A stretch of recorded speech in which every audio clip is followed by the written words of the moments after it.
Hello and welcome back to another episode of Critical Reactions with your host, Bryan. We're going to continue on with this week's theme of mid-year highlights. Being that the year is half over, what are some of y'all's favorite songs that have been released in these last 6 months? Today we're going to be looking at something from Sleep Paralysis, which is a brand new band. This is their debut album. It came out back in February. We're going to be looking at the song Stress off of it. Let's dive in and see what Sleep Paralysis has in store for us.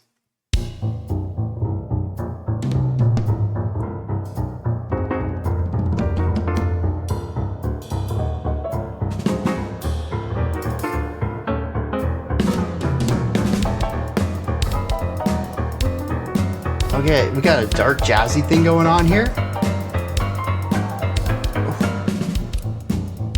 The left hand doing the bass line. Very cool drum work.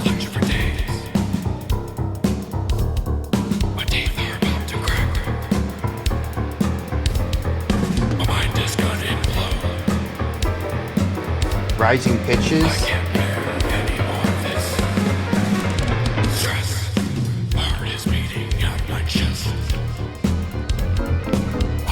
Little hammer-on pull-off things. Oh, those are 3 notes though, not 2.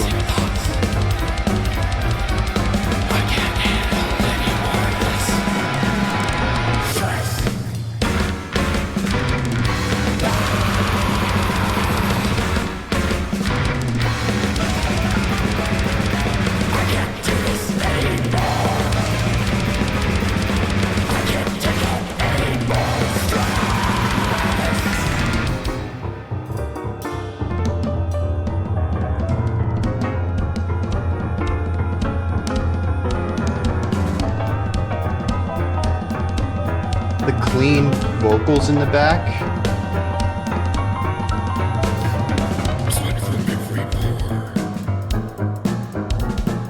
Always anxious without control. I feel like a fucking trapped. The growly undertones on that. I'm ready for it this time.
Bringing the clean vocals back.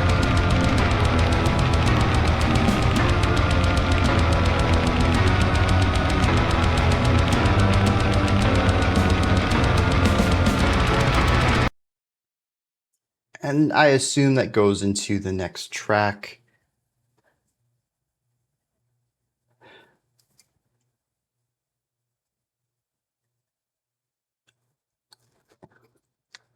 I want to hear the next track. This is the double-edged sword of going totally random selection on this. rather than letting the patrons vote on which songs I should check out. On the one hand, we get some really interesting brand new music, not just from a new band, but a new sound entirely. I mean, I'm sure there's other people who have tried to combine jazz and black metal, and quite possibly y'all have already shown them to me as well. But I don't think any of it, if I've heard it, works as well as what I just listened to. On the other hand, though, I now have a black metal album I need to check out. That is one of the weirdest things I think I've ever said in my life.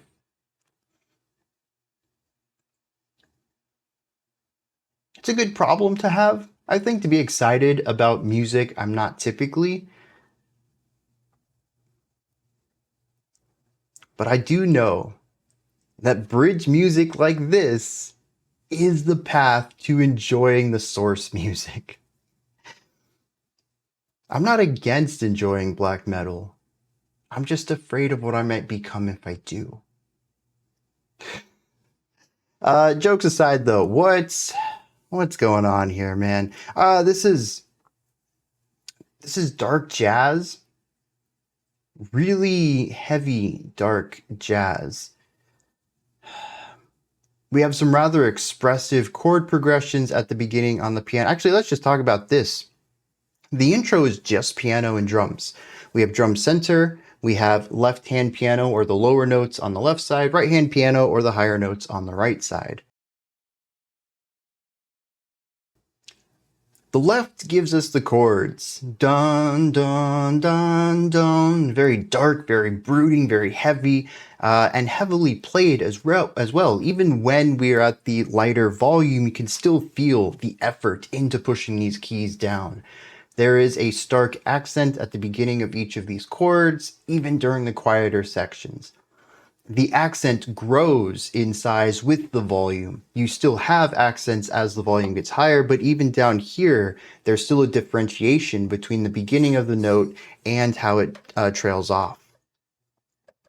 So that's the left hand. The right hand, we get some light melodic ideas. It's melodious at times and then ornamental at others, occasionally not even playing anything at all. And towards the end of both of the verses, it becomes a bit more atmospheric or textual. We begin to hear and see more ornamental ideas coming from it. It adds a little twinkling spice to the song, but we do have some straightforward melody at the beginning of the track.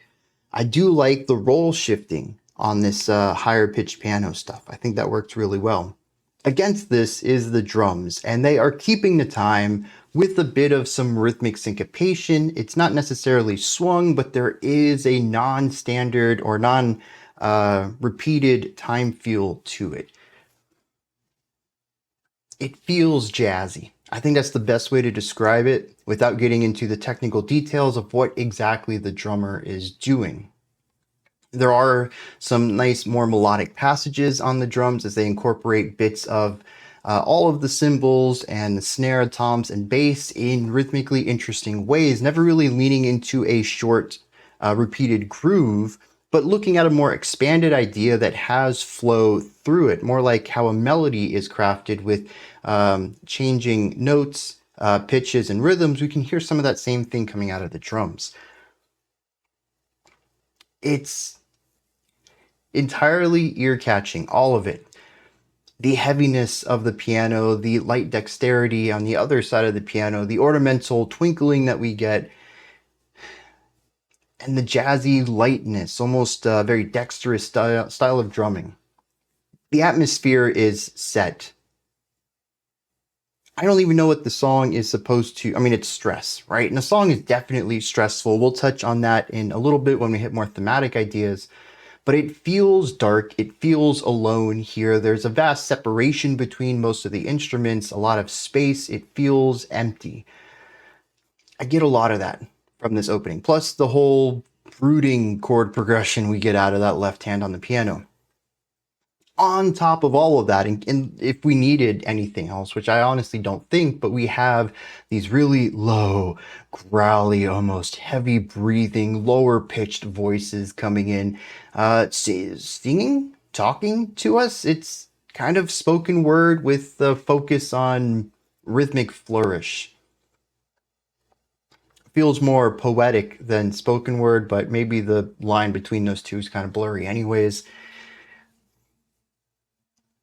This person feels a little, or I should say the vocal delivery feels a little unsettled. It's definitely not someone who is happy, and it's not someone who I think is in a stable state of mind. There's a heaviness, there's a weight, there's almost an anxiety, a stress, if you will, to the vocal delivery here. Really selling the entire vibe. I love this section. I think it does a great job of showcasing everything that we need to know thematically about this in a way that is jazzy, but not jazz music. It is heavy, and I think would appeal to people who enjoy heavier, more dissonant music, such as rock fans or metalheads, without leaning into the tropes of either of those. And it also uses more emotive chord progressions than I would typically hear in those styles, while still, I think, appealing to fans of those styles. It isn't rock, but it feels rock. It isn't jazz, but it is certainly jazzy. It's trying to sit in its own realm, and I think it's succeeding. There's a lot of rising and falling to help pull us from this verse into the chorus. We'll talk about those when we hit the thematic elements, as I think the dynamic qualities in this are more thematically driven than anything else, but I will say that they help transition from the quieter, smaller sections as we build in volume and pitch into the chorus, which is, this is black metal. There's not really any way to dance around that. We got blast beats, we got 16th note picking from guitars, we have that higher pitched, actually no, it wasn't, it's kind of, it was somewhere between like a low growl and a higher like black metal shriek or fry scream. I'd have to go back and listen specifically to that to be able to describe the technique, but it doesn't really matter too much in the scope of this analysis. It was a harsh vocal that absolutely fits in the realm of black metal. If you just look at all of this, you got a straightforward black metal song. It's aggressive. It's in your face, it's abrasive, it's fuzzy, it's distorted, it's fast. I mean, the blast beats, the 16th note picking, this is just a sonic assault right here. But it feels natural.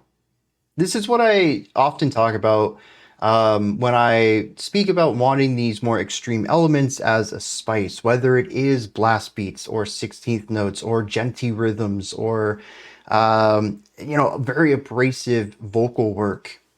I like it as a contrast to something else, to contextualize a section of a song or to provide thematic information. There is no way that dark jazzy stuff could ever have reached this feeling right here. You can certainly allude to it, and I think they capture some weight and some darkness, but you're not going to get that abrasion, really. You go black metal to introduce that specific sharpness, that specific extremity. It works as a spice, and when it's done, we move away from it, we go explore something else. This is black metal I can get behind. Black metal as a spice for a larger artistic purpose, or for an artistic purpose within a larger artwork. This is why it works for me. I'm unsure if Sleep Paralysis does this constantly in this music or in their album, or if this is more of a one-off idea. I really hope a lot of this album is based around this concept of using black metal for specific moments. And it can even be an entire song too, as long as it, in the larger scope of the album, ends up being more of a spice, a flavor to add to something else. Not every song needs to particularly be this sort of 50-50 division, but overall across the album, I would expect a bit more contrast and dynamics between the black metal sections and whatever else they would like to explore. That's what would keep me interested. It's what's going to create an album, a black metal album that I would put in a top 10 list for this year. But this album is on my listen list now because of this song, so we'll see if I end up putting that on my AOTY list come January of next year.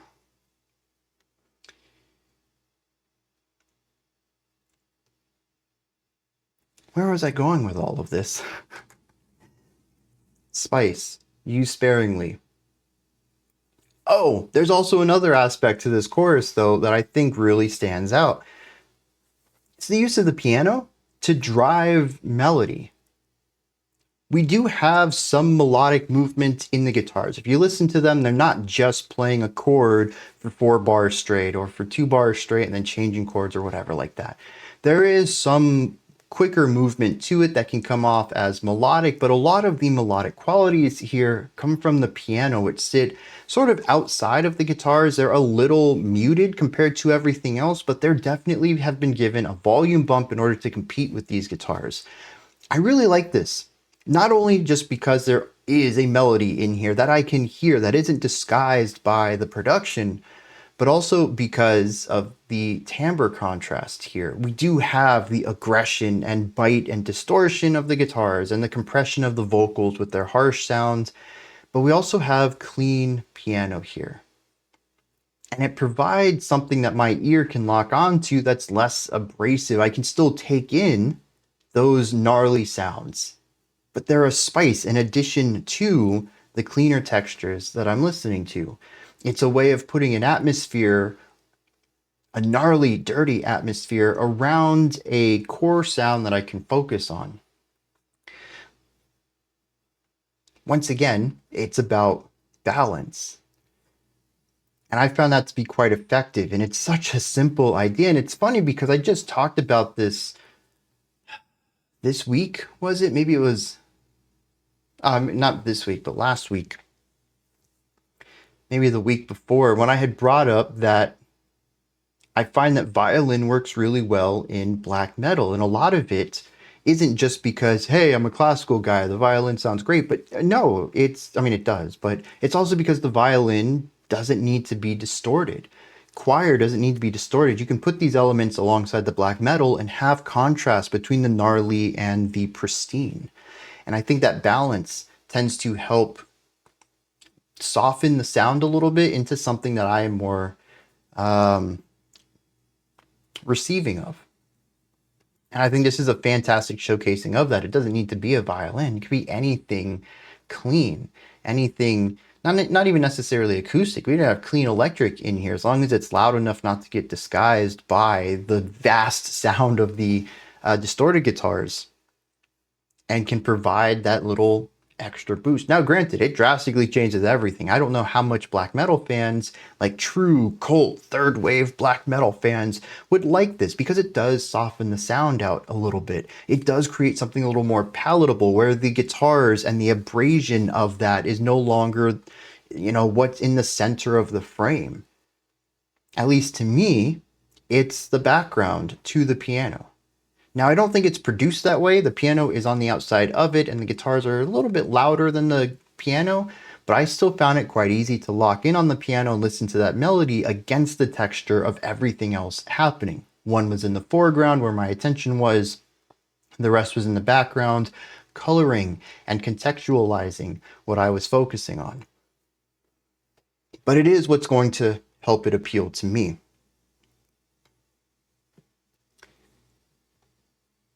Now, the last thing is theme and dynamics. We're just going to combine them together because I think they go hand in hand. This song is super dynamic, whether it's moving from the mid volume to the maxed volume of the verse to the chorus, which if you looked at the volume meter, you're going to see they're the same. This is a production trick to make one sound smaller than the other, but whatever. That's just the way music is these days. Real dynamics don't necessarily happen too often. Although we had a little bit. There was a small volume difference between the two, but for the most part, it's negligible. Regardless, we do have that volume size, and you can feel it in the pre-chorus or the build-up at the end of the verse as we add more volume to the song. But we also add layers. The drums begin to get a bit more nuanced with their drumming. I think it was the second verse, the electric guitars actually came in a little early and started to create this bed underneath the piano, helping it rise up. This was interesting because the first verse doesn't give you this. The black metal chorus comes in as a surprise. Hey boy, you've been tricked. You're listening to black metal. Which is actually a theme that I've wanted to do for the longest time, but I actually don't know how easily it would be to populate a poll for it. But hidden black metal. Songs that don't start out as black metal, but will take you there.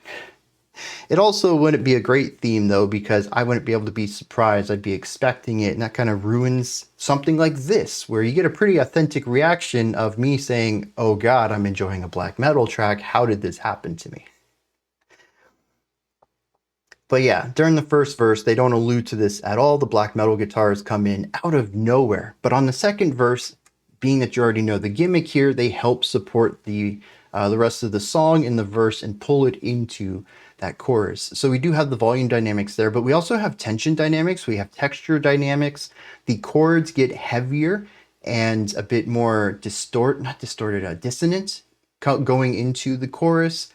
I mean, you have the textures of the guitars coming in too. I mentioned that the piano is played heavier to get those louder tones. That creates a more abrasive attack on each of the chords as well.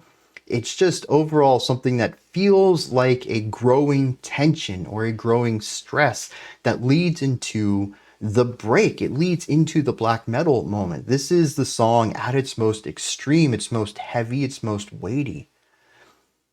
Like I said, the transitions, all of these dynamic concepts really help to pull the song from verse to chorus and help tie these two very different ideas together. But I think it's also thematically relevant as well. And it crafts so much of the story alongside the atmospheres of these two moments. So they end up being very important. And I think this is why the song stands out to me. It's not just compositionally sound, it's not just artistically sound, it is both. And many times the things that make the song compositionally interesting are also what make it thematically interesting. It is a song that is the total package. Every bit of it feeds into every element of it. And I really enjoy that. Let me hit some lyrics on this, see what's going on with stress. Well, on the one hand, I think the lyrics do a fantastic job of leading into the themes that the music explores. Really great synergy there. Actually, I'm going to take this as a positive. The lyrics are very surface level, though, but so is the music. While there are a lot of ideas that feed into each other and the composition is excellent, it also isn't super technical either. There's not a lot of hidden depth. The song is dark and brooding from the start. It is heavy and antagonistic in the opposite sections. I mean, you figure out what it's doing on your first listen. And I think the simplicity and straightforwardness of the music lines up rather well with the simplicity and straightforwardness of the lyrics. The lyrics are, my jaw has been clenched for days, my teeth are about to crack, my mind is going to implode, my heart is beating out of my chest, I'm exhausted, I haven't slept, I can't stop these racing thoughts, I can't handle any more of this stress. I'm sweating from every pore, always anxious without control, and I feel like I'm trapped. The thought of it, I might snap. How could anyone deal with all of this? I don't want to deal with all of this. I'm at the end of my rope. I can't stop these racing thoughts. I can't handle all this stress.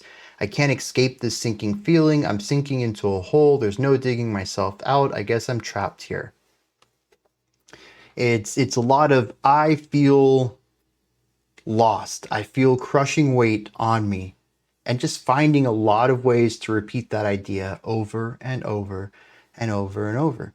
It really locks you into the extent of this anxiety. It doesn't do a great job of contextualizing it. It doesn't do a great job of expanding on it, showing how it might be affecting their life, but you can absolutely feel the weight of it. They find so many ways to describe it. I'm not usually a fan of this style, and I will say it's effective at what it's doing, but I kind of wish it did a little more. I mean, the idea of I can't handle this, I can't bear this, I can't do this, I can't take any more stress. I mean, they find so many ways to say that exact line, that this is too much. I think that it works, the repetition of that idea. You know, the phrasing changes, but the idea stays the same. That definitely alludes to just how strong of a feeling they have about this concept, about not being able to take anymore, about being, you know, really at their top, at their breaking point. And I think I just need to take it at that level right there. But I do kind of wish they explored something adjacent to it, a second concept to tie into this to elevate the writing just a little bit. But like I said, I think the simplicity runs parallel to the music simplicity, and I think both of them work together to amplify the core idea of the song, which is just darkness and weight and stress and anxiety. It does a great job of that. These are my thoughts on sleep paralysis. Sleep paralysis. I hate plurals of words that end with S. Sleep paralysis, stress. What are your thoughts? Did you enjoy this? Is there anything that stood out to you? Anything that you'd like to add on to what I said or correct me on? Maybe you have your own thoughts, opinions, or perspective on this. Please put all of that and anything else you'd like to add into the comments section. Above that, in the description box, you'll find a link to Linktree. Takes you here. You can find links to my music, ways to support the channel, a link to the Discord server, and so much more. Above that, if you could, like, subscribe, and ring the bell. I greatly appreciate all three of those. That wraps it up for today, but I'll be back tomorrow, 5 p.m. Eastern Standard Time, 9 p.m. UTC as usual. Until next time, remember to be critical, not cynical, of the music you listen to, and have a fantastic morning, afternoon, or evening, whenever you choose to watch my videos.